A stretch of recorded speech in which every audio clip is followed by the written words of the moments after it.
siyempre, kailangan yung asawa pag may trabaho, iin, tapos di naman ako.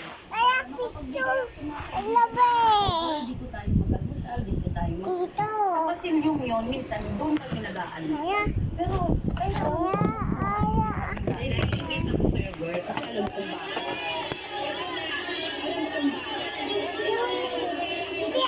Kaibigan mo na, bago lang, marami ka nang naibigay sa akin, wala kahit na matagal na tayong kaibigan. Diba? Pero girl, kulang ka pa, maganda ka nga, kulang ka pa rin ng ipin. Ang sabi ko sa'yo na wala akong pangkaipin.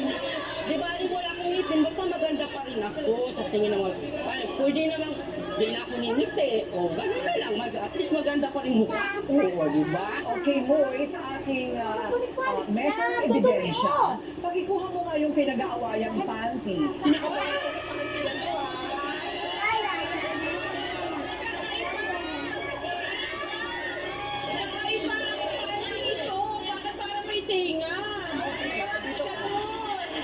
Ngayon, ipakita mo sa kanila, Moy, yung sekreto. Ay, ang sekreto. Ewan ko, masuot na po nila eh. Hindi, ayan o. Ayan o. Oh. Hello, Daddy. Happy birthday.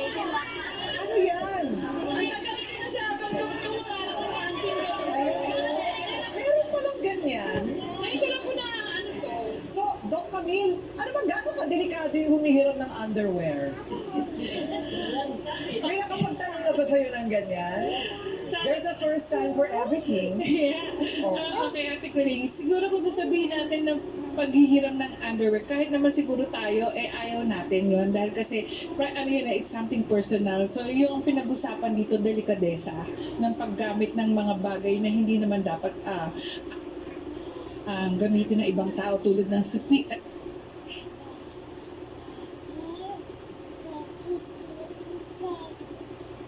Mami, ito. Pag bumagsak yan, sige, basag ang mukha mo din. Daddy yan, mabaho yan. Ayun, Hindi nakabito ka naman na ba? ginagawa ng tao yun eh. Kung wala kang underwear na magagamit, huwag ka na magsuot ng underwear. Daddy. Susunod, Fer, mga panty na ang isasama.